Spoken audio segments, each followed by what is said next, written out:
ఓం నమ శివాయ. అందరికీ నమస్కారం అండి.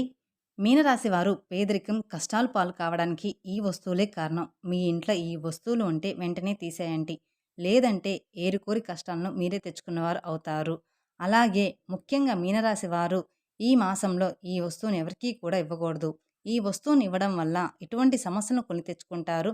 అయితే అసలు ఈ మీనరాశి వారు గోచార ఫలితాలు ఏ విధంగా ఉన్నాయి? అలాగే పూర్తి వివరాలు ఈ వీడియోలో మనం తెలుసుకుందాం. వీడియోని ఎక్కడా స్కిప్ చేయకుండా చివరి వరకు చూడండి. అలాగే మొదటిసారి మీరు మా ఛానల్ చూస్తున్నట్లయితే మా ఛానల్ సబ్స్క్రైబ్ చేసుకొని నన్ను సపోర్ట్ చేయండి. అలాగే ఈ మీనరాశి వారికి ఏ దేవతా ఆరాధన శుభం ఫలితాన్నిస్తుంది? ఇటువంటి పూర్తి విషయాలన్నీ కూడా ఇప్పుడు మనం తెలుసుకుందాం. ముందుగా మీనరాశి వారి గురించి కొన్ని విషయాలు మనం తెలుసుకుందాం. మీనరాశిలో పుట్టిన వారు జీవితాన్ని పోటీగా తీసుకుంటారు. ప్రారంభంలో ఎదురైన అపజయాలను చూసి కృంగిపోకుండా అత్యంత నేర్పరితో లక్ష్య సాధనకు దిశకు అడుగులు వేసి విజయం సాధిస్తారు. అయితే ఈ మీనరాశి వారు జీవితం ప్రారంభంలోనే తెలిసి తెలియక చేసే చిన్న చిన్న పొరపాట్ల వల్ల కొన్ని నిర్ణయాలు తీసుకోవడం వల్ల వారి జీవితంలో ఆ నిర్ణయాలు భవిష్యత్తులో వీరికి మేలు చేసే విధంగా ఉంటాయి. అదేవిధంగా తమ యొక్క అంతర్గత ఆలోచనను ఎవరితోనూ కూడా పంచుకోరు. అయితే ఈ మీనరాశి వారి యొక్క జాతకం మనం పరిశీలించినట్లయితే కనుక వ్యాపారంలో చక్కగా రాణించే అవకాశాలైతే ఈ మీనరాశి వారికి ఎక్కువగా ఉన్నాయి. అలాగే ఈ మీనరాశి వారికి ఈ సంవత్సరం అంతా కూడా బాగానే ఉంది. ఈ మీనరాశి వారికి ఉద్యోగ జీవితంలో కూడా అంచెలంచెలుగా అభివృద్ధి పథకంలో ముందుకు దూసుకొని వెళ్తారు. వీరు తమ సొంత వ్యక్తుల పట్ల ఎక్కువగా మోసపోయేటువంటి సందర్భాలు వీరి జీవితంలో కనిపిస్తూ ఉన్నాయి. అది దగ్గర స్నేహితులు కావచ్చు, లేదా ప్రాణమిత్రులు కావచ్చు, లేదా చుట్టుపక్కల బంధువులు కావచ్చు, లేదా మీ చుట్టుపక్కల ఇళ్ళ వాళ్ళు కావచ్చు, అలాగే మీ దగ్గర బంధువులు కూడా కావచ్చు. ఈ విధంగా ఎవరైనా సరే వీరి పట్ల, ఈ మీనరాశి వారి పట్ల వారి జీవితంలో కోలుకోలేని దెబ్బ అనేది తీస్తారు. మీరు వీళ్ళని నమ్మి ఖచ్చితంగా మోసపోతాం అనేది జరుగుతుంది. ఈ మీనరాశి వారి జీవితంలో ఇలా జరిగే అవకాశాలైతే ఎక్కువగా ఉన్నాయి. మీ జాతకం ప్రకారం చూసుకున్నట్లయితే ఎవరితో కూడా చెప్పుకోలేనటువంటి కొన్ని ముఖ్యమైన పర్సనల్ విషయాలను ఒక వ్యక్తి దగ్గర షేర్ చేసుకుంటారు. ఆ వ్యక్తి మీ ముందు మంచిగానే నటిస్తూ మీ వెనక గోతులనేది తీస్తూ ఉంటారు. అంటే ఆ వ్యక్తి మిమ్మల్ని చెడుగా చిత్రీకరించే ప్రయత్నం అయితే చేస్తున్నారు. ఇటువంటి అంశాలు కూడా మీ యొక్క జాతకంలో కనిపిస్తున్నాయి, ఉన్నాయి కూడా. మీ జీవితంలో ఇటువంటివి జరగకపోవచ్చు, లేదంటే ఇక ముందు కూడా జరిగే అవకాశాలు కూడా ఎక్కువగానే కనిపిస్తున్నాయి. అలాగే ఈ మీనరాశి వారి జాతకం ప్రకారం ఈ రాశికి చెందిన స్త్రీలకు మీ యొక్క కుటుంబ సభ్యులు అంటే మీ జీవిత భాగస్వామి తరపు బంధువులు, కుటుంబ సభ్యుల వల్ల మీకు చెడు జరిగే అవకాశాలు కూడా ఉన్నాయి. మీరు మానసిక క్షోభకి గురి అయ్యేటువంటి అవకాశాలు కూడా మీ జీవితంలో ఎక్కువగానే కనిపిస్తూ ఉన్నాయి. కాబట్టి ఈ మీనరాశి వారు కొంచెం జాగ్రత్తగా ఉండాల్సిన అవసరం అయితే ఉంది. అలాగే మీరు ఖచ్చితంగా ఎదుర్కోవాల్సిన ఇటువంటి పరిస్థితి అయితే ఉంటుంది. మీ యొక్క పరిస్థితిని చూసినట్లయితే మీ భర్త తరపు బంధువుల నుండి మీరు మానసిక క్షోభను ఎదుర్కొంటారు. అయినప్పటికీ కూడా మీరు కొన్ని రోజుల పాటు మౌనంగా ఉండండి. ఆ తర్వాత మీరు ధైర్యం తెచ్చుకొని వారిని ఎదిరించే అవకాశాలు కూడా ఉంటాయి. అంటే మీ యొక్క జీవితంలో వచ్చిన సమస్యలు అన్నిటికీ కూడా ఖచ్చితంగా మీరు పరిష్కారం కూడా కనుక్కుంటారు. సహనం కోల్పోతే ఎంతటి అమాయకుడైన వ్యక్తి అయినా సరే ధైర్యంతో ముందుకు అడుగులు వేస్తారు. అలాంటి ధైర్యాన్ని మీరు తెచ్చుకోబోతున్నారు. కొన్ని కొన్ని పరిస్థితుల్లో ఈ మీనరాశి వారికి ఇలాంటివి జీవితంలో కూడా జరుగుతూ ఉంటాయి. ఇక వీరి యొక్క జాతకం ప్రకారం ముఖ్యంగా పురుషుల జాతకంలో చూస్తే కనుక మీరు మీ జీవిత భాగస్వామి తరపు వ్యక్తులు అంటే వారి యొక్క తల్లిదండ్రులు కావచ్చు, లేదా వారి తరపున బంధువులు కావచ్చు, లేదా వారి యొక్క సొంత వాళ్ళనే వాళ్ళు మీ మీద పెత్తనం కూడా చేసే అవకాశాలు కూడా ఉన్నాయి. అంటే మీరు జీవితంలో మీ భార్య యొక్క పాత్ర కూడా చాలా కీలకంగా ఉంటుందని చెప్పవచ్చు. ఇక మీ యొక్క జీవితంలో అనేక విజయాలను మీరు ఖచ్చితంగా సొంతం అనేది చేసుకుంటారు. అలాగే మీ జీవితంలో మీరే ఊహించలేనన్ని మార్పులు కూడా మీరు చూడబోతున్నారు. అలాగే మీ ఇంట్లో ఉన్న సమస్యలు అన్నిటికీ కూడా మీరే కారణం కాబోతున్నారు. అదేవిధంగా మీ సంతానాన్ని అభివృద్ధి పథకంలో నడిపించడానికి మీ జీవిత భాగస్వామి ఎంతగానో మీకు తోడ్పడుతుంది. అలాగే మీ జీవిత భాగస్వామి మిమ్మల్ని బాగా ఇష్టపడుతుంది. బాగా నమ్ముతారు కూడా. మీరు చెప్పినవి అన్నీ కూడా కరెక్ట్ అని నమ్మేస్తూ ఉంటారు. అలాంటి వారిని మాత్రం మీరు ఎప్పుడూ కూడా మోసం చేయొద్దు. ఎంత దూరంగా ఉంటే అంత మంచిదని చెప్పుకోవచ్చు. లేదంటే మాత్రం మీరు ఏరి కోరి కష్టాలను, ఇబ్బందులు కొని తెచ్చుకున్న వారే అవుతారు. అలాగే ఇంట్లోని కుటుంబ సభ్యులతో ముఖ్యంగా మీ జీవిత భాగస్వామితో విభేదాలు, గొడవలు కలిగేటువంటి అవకాశాలు కూడా ఉన్నాయి. కాబట్టి ఈ మీనరాశి వారు ఈ అంశాల్లో అయితే చాలా జాగ్రత్తగా ఉండాలి. ముఖ్యంగా మీనరాశికి చెందిన పురుషుల యొక్క జీవితంలో పరాయి స్త్రీ పాత్ర కూడా ఎక్కువగానే కనిపిస్తుంది. ఈ పరిస్థితిలో కొంతమంది వ్యక్తులు మిమ్మల్ని లోబరుచుకోవడానికి వారి ప్రయత్నం అయితే చేస్తున్నారు. అంటే మీరు పనిచేసే చోట కావచ్చు, లేదంటే ఇరుగు పొరుగు వ్యక్తులు కావచ్చు, లేక ఇంతకుముందు మీరు పరిచయమైన వ్యక్తులు కావచ్చు, లేకపోతే ఆన్‌లైన్‌లో మీకు పరిచయమైన వ్యక్తులు కావచ్చు. వీళ్ళు ఏదో ఒక రకంగా మిమ్మల్ని మోసం చేయడానికి, అలాగే మీ జీవితాన్ని నాశనం చేయడానికి, మిమ్మల్ని లోబరుచుకోవడానికి ఎవరైతే ప్రయత్నం చేస్తారో కాబట్టి మీరు ఎటువంటి సావాసాల జోలికి వెళ్ళకుండా జాగ్రత్తలు తీసుకున్నట్లయితే అంతా కూడా మంచే జరుగుతుంది. లేదంటే మీరు చాలా నష్టపోతారు. మీ కుటుంబ జీవితం అనేది చాలా సాఫీగా, ఆనందంగా సాగిపోవాలి అంటే మీరు మాత్రం వీటికి దూరంగా ఉండండి. అలాగే ఈ మీనరాశి చెందిన పురుషులు ఈ విషయాన్ని గమనించి ముందుకు సాగాల్సిన పరిస్థితి అయితే ఉంటుంది. అలాగే ఈ మీనరాశి చెందిన వ్యాపారస్తుల జీవితం కనుక చూసుకుంటే మీ యొక్క వ్యాపార భాగస్వాముల వల్ల మీకు మనస్పర్ధలు వచ్చే అవకాశాలైతే ఈ సమయంలో ఎక్కువగా కనిపిస్తున్నాయి. మీ కుటుంబ సభ్యులతో మీరు తగాదాలు పెట్టుకుంటారు. దానికి మీ యొక్క వ్యాపార భాగస్వామి కారణమే ఉండవచ్చు. లేదా మీ వ్యాపారంలో పనిచేసే చోట ఎవరైనా కావచ్చు. కాబట్టి ఈ విషయంలో మీరు తగిన జాగ్రత్తలు తీసుకోవాల్సిన పరిస్థితి అయితే కనిపిస్తున్నాయి. ఈ విధంగా మీనరాశి యొక్క జాతకం ప్రకారం వీరి జీవితంలో కొన్ని మంచి ఫలితాలు ఉంటే, మరికొన్ని చెడు ఫలితాలు కూడా ఉన్నాయి. అలాగే ఈ మీనరాశి వారు ప్రతి ఒక్కరి జీవితంలో, ప్రతి మనిషి జీవితంలో మంచి, చెడులు అనేవి ఖచ్చితంగా ఉంటాయి. ఈ విధంగా అయితే ఈ మీనరాశి వారి జాతకంలో కూడా కనిపిస్తూ ఉన్నాయి. అయితే వీరి యొక్క జాతకం ప్రకారం ఈ మాసంలో ఈ యొక్క వస్తువుని మీరు సహాయం నిమిత్తం చేయాలి. లేదంటే మాత్రం మీరు చాలా నష్టపోతారు. ఎవరికైనా ఈ వస్తువుని దానంగా కావచ్చు, ఎవరికీ కూడా ఈ వస్తువుని అసలు ఇవ్వకూడదు. ఒకవేళ మీరిచ్చారంటే మాత్రం ఏరి కోరి కష్టాలను కొని తెచ్చుకున్న వారే అవుతారు. ఈ విషయంలో కూడా ఈ మీనరాశి వారు ఖచ్చితంగా జాగ్రత్తలు తీసుకోవాలి. ఈ ఒక్క విషయాన్ని మీరు తెలిసి కూడా నిర్లక్ష్యం చేశారు అంటే మాత్రం కోరి కోరి మీరే కష్టాలను కొని తెచ్చుకున్న వాళ్ళు అవుతారు. మీరు గమనించాల్సిన విషయం ఏమిటి అంటే ఈ మీనరాశి వారు కొన్ని వస్తువులు దానంగా కానీ, సహాయంగా కానీ ఇవ్వడం వల్ల మీరు ఆర్థిక పరంగా సమస్యలను ఎదుర్కొంటారు. ముఖ్యంగా ఈ మాసంలో మీరు ఎట్టి పరిస్థితులను కూడా ఈ వస్తువును మాత్రం అస్సలు ఇవ్వకూడదు.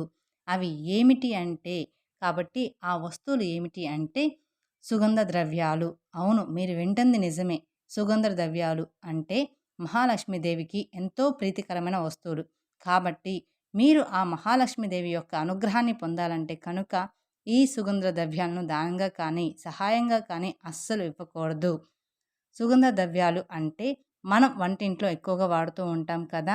అవి లవంగాలు కావచ్చు, యాలకులు కావచ్చు, ఇటువంటి ముఖ్యమైన సుగంధ ద్రవ్యాలను మీరు ఎట్టి పరిస్థితిలో కూడా ఎవరికీ కూడా ఇవ్వకూడదు. చాలా వరకు మనం చూస్తూ ఉంటాం. ఏదైనా మనం వంట చేసినప్పుడు లేదా మన ఇంట్లో ఏదైనా ఒక వస్తువు లేనప్పుడు మనం ఇరుగు పొరుగు వాళ్ళ ఇంటికి వెళ్ళి అడుగుతూ ఉంటాము. అంటే మన చుట్టుపక్కల కావచ్చు, ఎవరైనా కావచ్చు. మనం అలా వెళ్ళేసి అడుగుతూ ఉంటాము. అలాంటప్పుడు మనం మొహమాటానికి పోయి వాళ్ళకి ఇచ్చేస్తూ ఉంటాం. మీరు ఎట్టి పరిస్థితుల్లోనూ ఎవరికీ కూడా ఇవ్వకూడదు. చాలా వరకు మన ఇంట్లో ఏదైనా ఒక వస్తువు లేకపోతే మనం పక్కింట్లో ఉండే వారిని కానీ, ఎదురింట్లో ఉండే వారిని కానీ, లేకపోతే స్నేహితులు, ఇరుగు పొరుగు వ్యక్తులు ఉండే వారి దగ్గర ఆ వస్తువులను తెచ్చుకుంటూ ఉంటాం. ఈ విధంగా కూడా మీరు ఈ యొక్క వస్తువుల్ని అసలు ఎవరికీ ఇవ్వకూడదు. మీరు కూడా తెచ్చుకోకూడదు. మీరు తెచ్చుకున్నా కూడా మీకే ఇబ్బంది. అంటే ఆ తర్వాత ఈ మీనరాశి వారు లవంగాలు, అలాగే యాలకులు మర్చిపోయి కూడా ఎవరికైనా దానంగా కానీ, సహాయంగా కానీ ఇచ్చారంటే మాత్రం మీరు లక్ష్మీదేవిని మీ ఇంట్లో నుంచి పంపించినట్లు అవుతుంది అనమాట. అంటే ఆ లక్ష్మీదేవిని మనం పంపించేసాము. మనకు తెలిసి కూడా పంపించేసినట్లు అవుతుంది. తద్వారా మీరు కోరి మీ కష్టాలను కొని తెచ్చుకున్న వారే అవుతారు. ఎప్పుడైతే లక్ష్మీదేవి ఇంట్లో నుంచి బయటికి వెళ్ళిపోతుందో మీ జీవితంలో ఎన్నో రకాల సమస్యలు, ఇబ్బందులు, కష్టాలు మిమ్మల్ని వెంటాడుతూ ఉంటాయి. ఆర్థిక పరంగా కూడా మీరు చాలా అంటే చాలా నష్టపోతూ ఉంటారు. కాబట్టి ఈ విషయంలో మీరు ఎంతో జాగ్రత్తగా ఉండాలి. మేము చెప్పినటువంటి సుగంధ ద్రవ్యాలు ఎవరికైనా మిమ్మల్ని అడిగితే మీరు లేవు అని చెప్పడం చాలా ఉత్తమం. అది మీకు చాలా మంచిది. అంతేకాని మొహమాటానికి పోయి మీరు గనక లవంగాలు, యాలకులు ఎవరికైనా ఇచ్చారంటే మాత్రం మీరు మాత్రం ఖచ్చితంగా మీరు ఆర్థిక సమస్యలు, అప్పుల బాధలు, అలాగే కుటుంబ సమస్యలు మిమ్మల్ని వెంటాడే అవకాశాలైతే కనిపిస్తున్నాయి. కాబట్టి ఈ మీనరాశి జాతకులు ఈ మాసంలో మేము చెప్పిన విధంగా తగిన జాగ్రత్తలు తీసుకొని మీరు అలర్ట్‌గా ఉండాల్సిన పరిస్థితులైతే కనిపిస్తున్నాయి. ఈ మాసం అనే కాదు, ఏ మాసంలో అయినా కానీ మీరు ఇలాంటి సుగంధ ద్రవ్యాలు ఎవరికైనా ఇవ్వడం వల్ల లక్ష్మీదేవిని మీరే ఇంట్లో నుంచి పంపించేసినట్లు అవుతారు. అలాగే లేదు అనుకుంటే, వాళ్ళు దూరంగా ఉంది షాపు అనుకుంటే, ఇవ్వాలి అనుకుంటే ఒక రూపాయి అది రూ. 10 కానీ, ఒక రూపాయి అయినా మీరు తీసుకొని లక్ష్మీదేవిని ఇవ్వాలి. అలా ఇచ్చినప్పుడే మీకు మంచి జరుగుతుంది. అలాగే ఈ మీనరాశి వారు పేదరికంతో బాధపడడానికి కారణాలు మీ ఇంట్లో ఉన్న ఈ వస్తువులే. వాటిని తీసి వెంటనే బయటపడేయండి. మీ కష్టాలను మీరే తగ్గించుకోండి. మీ ఇంట్లో ఉన్న తెలిసి తెలియని వస్తువులు ఏవైతే ఉంటాయో అవి మనకి చాలా రకాలుగా ఇబ్బందులను కొని తెచ్చిపెడతాయి. మన శాస్త్రాల్లో కూడా తెలియజేసి ఉన్నారు.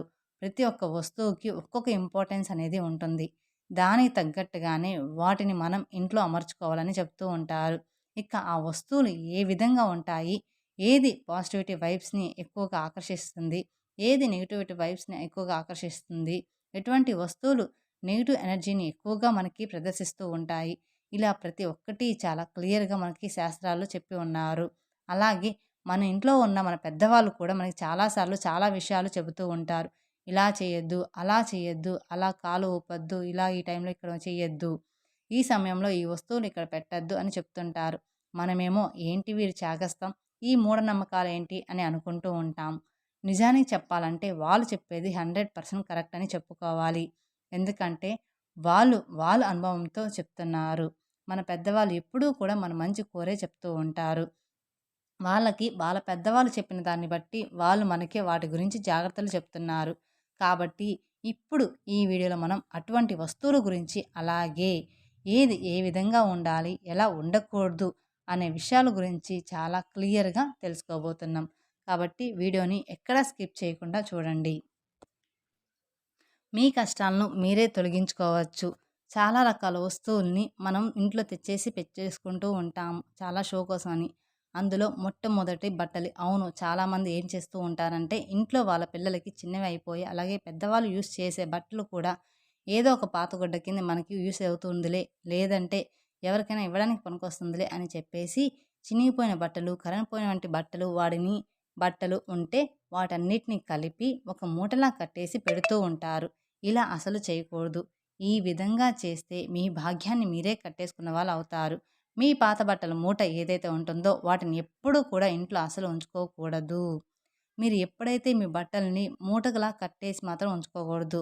వీలైతే వాటిని వేరే వాళ్ళకి ఇచ్చేయండి. అవి వాళ్ళకి ఉపయోగపడతాయి. లేదంటే వాటిని వేరే ఒక చోట దానం చేసేయండి. పాత బట్ట మూటలు అసలు ఇంట్లో ఉంచుకోకూడదు.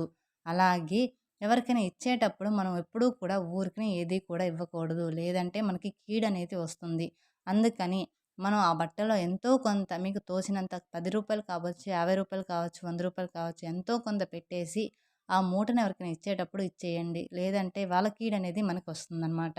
ఇక రెండవది, ఇంట్లో మనకి విరిగిపోయిన దేవుడి పటాలు కానీ, లేదంటే విగ్రహాలు కానీ, అలాగే ఏదైనా బొమ్మలు కానీ, అంటే మనం ఆడుకునే బొమ్మలు కాదు, దేవుడి బొమ్మలు కానీ ఇలాంటివి ఒక చోట కాస్త చిట్లినా సరే మిగతా బొమ్మంతా బాగుంది కదని చెప్పేసి ఇంట్లో ఉంచేసుకుంటూ ఉంటారు. ఎప్పుడూ కూడా దేవుడి బొమ్మలు కావచ్చు, పటాలు కావచ్చు, ఫోటో ఫ్రేమ్ కావచ్చు, అవి మంచిగా ఉండాలి. ఎక్కడో ఒక చోట నుండి విరిగిన, క్రాక్ వచ్చిన అటువంటి వస్తువుల్ని ఇంట్లో అస్సలు ఉంచుకోకూడదు. ఎందుకు అంటే ఇలాంటి వస్తువులు ఇంట్లో ఉంచితే కనుక మీకు డబ్బుకు సంబంధించిన ఎంతో నష్టం అనేది జరుగుతుంది. అలాంటివి కనుక మీ ఇంట్లో ఉంటే, అంటే పటాలు కానీ, విగ్రహాలు కానీ విరిగిపోయినవి ఉంటే పారే నదిలో వాటిని మీరు నిమజ్జనం అనేది చేసేయాలి. అలా అని ఎక్కడంటే అక్కడ పెట్టేయకూడదు. అలాగే చాలామంది చేసే తప్పు ఇంకొకటి ఏమిటి అంటే ఒకేలాంటి పటాలు 4, 5 రకాలు తీసుకొచ్చేసి ఇంట్లో పెట్టేస్తూ ఉంటారు. అలా కూడా అస్సలు చేయకూడదు.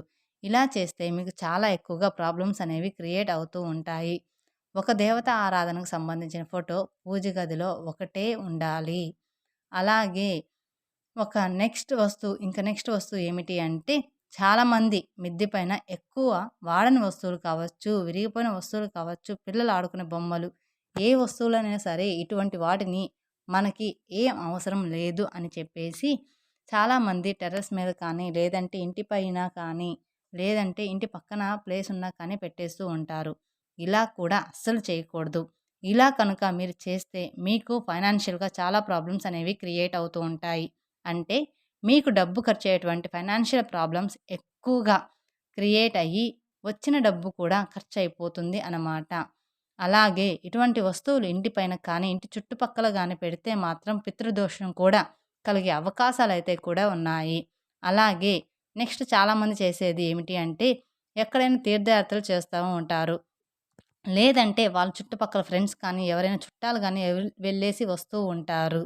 వాళ్ళు దిష్టికి సంబంధించిన ఏవైనా తాడులు కానీ, మెడలో కట్టుకునే తాయెత్తులు కానీ, లేదంటే ఈ మధ్య చాలా రకాల కలర్ స్టోన్స్ ఉంగరాలు అనేవి వస్తూ ఉన్నాయి. ఇటువంటివి అన్నీ దేవుడి గదిలో పెట్టి, తర్వాత వేసుకుందామని అనుకోవడం, లేదంటే పిల్లలకు వేస్తామని చెప్పి వాటిని తీసుకొచ్చి ఇంట్లో స్టోర్ చేస్తూ ఉంటూ ఉంటారు. చాలామంది కూడా వాళ్ళు ఇచ్చినప్పుడు తీసుకొచ్చేసి పెడతా ఉంటారు. ఇటువంటివి అసలు ఇంట్లో ఉంచుకోకూడదు.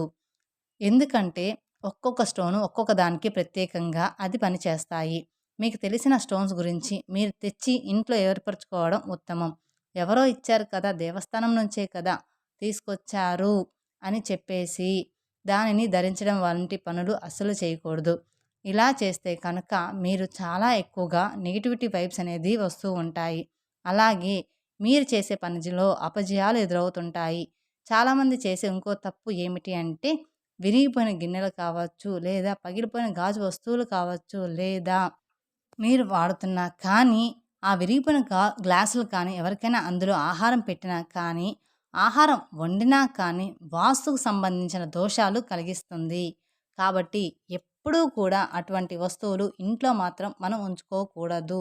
అలాగే ఉంచరాదు కూడా. ఎప్పుడూ కూడా పగిలిపోయినా కానీ, విరిగిపోయిన వస్తువుల్ని మనం ఇంట్లో ఉంచుకోకూడదు. కావాలంటే దాన్ని మార్చుకోవచ్చు. అలాగే ఇంట్లో పగిలిన గాజు అద్దాలు కానీ, గాజు గ్లాసులు కానీ, గాజు ఐటెమ్స్ కానీ ఏవైనా సరే అవి పగిలిపోతే వాటిని అసలు ఇంట్లో ఉంచుకోకూడదు. తక్షణమే తీసి బయట పడేయాలి. అలాగే చాలామంది చేసే ఇంకో తప్పు ఏమిటి అంటే, ఇంట్లో ఎక్కువ డెకరేషన్ కోసం, ఇల్లు అందంగా ఉండడం కోసం అని చెప్పి చాలా వస్తువులు తీసుకొచ్చేస్తూ ఉంటారు. ఎగ్జాంపుల్ తాజ్‌మహల్ అనుకోండి. తాజ్‌మహల్ ఫోటోసు పడవ నీళ్ళల్లో వెళ్తున్న సింగిల్ పడవ ఏదైతే ఉంటుందో, అటువంటి పడవలకు సంబంధించిన ఫోటోలు, జంతువుల ఫోటోస్, అలాగే ముళ్ళకు సంబంధించిన ఫోటోలు అస్సలు ఉండకూడదు. తాజ్‌మహల్ అందరికీ తెలిసిందే. ప్రేమ చిహ్నం అని చెబుతూ ఉంటారు. కానీ లాజికల్‌గా ఆలోచిస్తే అది ఒక సమాధి. దాన్ని ఎప్పుడూ కూడా ఇంట్లో ఉంచరాదు. మనం ఎంత కాదనుకున్నా కూడా ఒక సమాధి మీద కట్టిన మహల్ అది. సో, అటువంటి వాటిని కూడా ఎవరికీ ఇవ్వకూడదు. అలాగే ఇంట్లోకి తెచ్చుకోకూడదు, పెట్టుకోకూడదు కూడా. అలాంటి వస్తువుల్ని ఎప్పుడూ కూడా దూరంగానే ఉంచాలి. అలాగే మునిగిపోతున్న ఓడలు, పడవలు ఇటువంటి ఫోటోస్ కూడా ఇంట్లో అస్సలు పెట్టుకోరాదు. జీవ జంతువులకు సంబంధించినవి ఇంట్లో అస్సలు పెట్టుకోకూడదు. అలా చేస్తే మెంటల్‌గా చాలా డిస్టర్బ్ అనేది మీకు కలుగుతుంది. ఎప్పుడూ కూడా ఇంట్లో మనశ్శాంతి అనేది ఉండదు. అశాంతికి ఎప్పుడు గురవుతూ ఉంటారన్నమాట. అందుకని మీరు ఖచ్చితంగా ఈ పడవల ఫోటోలు అలాంటివి ఉండకూడదు. ఇక చాలామంది చేసే అతిపెద్ద తప్పు ఏమిటి అంటే, అలమారల్లో బట్టలు, నగలు, డబ్బులు, ఇంపార్టెన్స్ డాక్యుమెంట్స్ ఇలా చాలా ప్రతి ఒక్కటి పెడుతుంటారు. అల్మారా అంటే సాక్షాత్తు లక్ష్మీదేవి వచ్చి ఇంట్లో నివసించాలి అని కోరుకునే స్థలము. అటువంటి అలమార్‌ను ఎంతో నీట్‌గా, పరిశుభ్రంగా ఉంచుకోవాలి. కానీ చాలామంది చేసే తప్పు ఏమిటి అంటే, చాలామంది బీరువాలు, అలమారులు తుప్పు పట్టిపోయిన, పాడైపోయి ఉంటాయి. అయినా కూడా వాళ్ళు అలాగే వాటిని యూజ్ చేస్తూ ఉంటారు. అసలు అలా యూజ్ చేయకూడదు. అటువంటి అలమారలోకి లక్ష్మీదేవి నివసించదు. ఆర్థికంగా కూడా మీరు ఎదగరు. అలాగే కొంతమంది అలమారులోని వస్తువులు తీస్తారు. ఆ తర్వాత వాటి తలుపులు వేయరు. జస్ట్ అలా తలుపు ముందుకు వేసి ఓపెన్ చేసి పెట్టేస్తారు. ఇలా చేస్తే కనుక నీళ్ళు ఏ విధంగా అయితే చేతిలో నుంచి జారిపోతాయో, ఆ విధంగా మీ డబ్బు అనేది ఖర్చయిపోతూ ఉంటుంది. సో, అలా అస్సలు చేయకూడదు. అలాగే మా దగ్గర డబ్బులు లేవు కదా! మేమందుకే అవి వాడుతున్నాము అని అనుకుంటారు చాలామంది. కానీ మేము మొత్తం పడేయమని అనట్లేదు. దానికి బదులుగా ఇంకొక 2000 ఎక్స్‌ట్రా వేసుకొని కొత్తది తెచ్చుకోండి, మార్చుకోండి అంటున్నాము. అలాగే కొంతమంది ఇంట్లో ఎప్పుడూ కూడా విరిగిపోయిన సోఫాలు, టేబుల్స్, చైర్స్ అస్సలు ఉండకూడదు. అలా ఉండడం మూలాన ఎప్పుడూ కూడా మీ ఇంట్లో దరిద్రాన్ని ఎక్కువగా చూస్తూ ఉంటారు. అటువంటి వస్తువులు ఇంట్లో అస్సలు ఉంచకూడదు. అలాంటివి ఏవైనా మీ ఇంట్లో ఉంటే కనుక వెంటనే వాటిని మార్చేసుకోండి. మార్చేసుకుంటే కూడా చాలా మంచిది. అంతేకానీ పడేయమని నేనెప్పుడూ కూడా చెప్పనండి. అలాగే ఆగిపోయిన గడియారం అయితే ఏదైతే ఉంటుందో, అటువంటి గడియారాన్ని అస్సలు ఇంట్లో ఉంచుకోకూడదు. వెంటనే వాటిని బాగు చేయించుకోవాలి. ఆగిపోయిన గడియారం అంటే సాక్షాత్తు మన లైఫ్‌ని మనం స్టాప్ చేసుకున్న వాళ్ళం అవుతూ ఉంటాము. ప్రతిరోజు కూడా మనం నిద్ర లేసి లేవంగానే మన రోజు లైఫ్‌లో మనం రెండే 2 పనులు చేస్తాము. ఒకటి మన గడియారాన్ని చూస్తూనే మన టైం అనేది గడిపేస్తూ ఉంటాము. గంటకి మన గడియారం తెలియందే మన టైం అనేది తెలియదు. అలాగే మన ఇంట్లోని ఎప్పుడూ కూడా నీట్‌గా ఎటువంటి బూజులు లేకుండా, దుర్వాసన లేకుండా పరిశుభ్రంగా ఉంచుకోవాలి. అలా చేసుకుంటేనే మేము చెప్పిన జాగ్రత్తలను గనుక మీ మీనరాశి వారు తీసుకుంటే, మీ ఇంట్లో మీకే తెలియకుండా ఎంతో ఎక్కువగా పాజిటివ్ వైబ్స్ అనేది స్టార్ట్ అవుతూ ఉంటుంది. తద్వారా మీ ఇంట్లో ఉన్న నెగెటివ్ ఎనర్జీ అంతా కూడా వెళ్ళిపోతుంది. ఈ మీనరాశి వారు మేము చెప్పినటువంటి జాగ్రత్తలు కనుక పాటిస్తే మీకు రాబోయే రోజుల్లో అంతా కూడా శుభమే జరుగుతుంది. ఇలాగా ప్రతీదీ కూడా మనం తెలిసి తెలియక చిన్న చిన్నవి కొన్ని ఉంటాయి. అవి మనం నీట్‌గా ఉంచేసుకుంటే సరిపోతుంది. మార్చేసుకుంటే సరిపోతుంది. మన కష్టాల్ని మనమే తీసేసుకున్న వాళ్ళం అయిపోతారు. ఇంట్లో రోజు కూడా కుదిరితే దీపారాధన చేయండి. అలా చేయడం వల్ల కూడా ఇంట్లో ప్రశాంతత అనేది ఉంటుంది. పాజిటివ్ వైబ్స్ అనేది మన ఇంటి చుట్టూనే తిరుగుతూ ఉంటాయి. తెలుసుకున్నారు కదండీ! మీనరాశి వారు కష్టాలు, పేదరికం అనిపించడానికి కారణం ఏంటో మనకి మనమే కారణం. ఆ వస్తువులన్నీ తీసేసి బయట పడేసి మార్చేసుకోండి. ఇలా మీ కష్టాలను మీరే తొలగించుకోండి. చిన్న చిన్న పొరపాట్ల వల్లే మన ఇంట్లో తెలియని నెగెటివ్ ఎనర్జీ అనేది వస్తుంది. కాబట్టి మీరు ఇంట్లో కుదిరితే రోజు దీపారాధన చేసుకోవడం వల్ల పాజిటివ్ వైబ్స్ అనేది మన ఇంటి చుట్టూనే తిరుగుతూ ఉంటుంది. ఈ వీడియో మీకు నచ్చినట్లయితే మరికొందరికి షేర్ చేయండి. అలాగే మొదటిసారి మీరు మా ఛానల్ చూస్తున్నట్లయితే మా ఛానల్ సబ్స్క్రైబ్ చేసుకొని నన్ను సపోర్ట్ చేయండి. Thank you for watching my video. ఓం నమః శివాయ.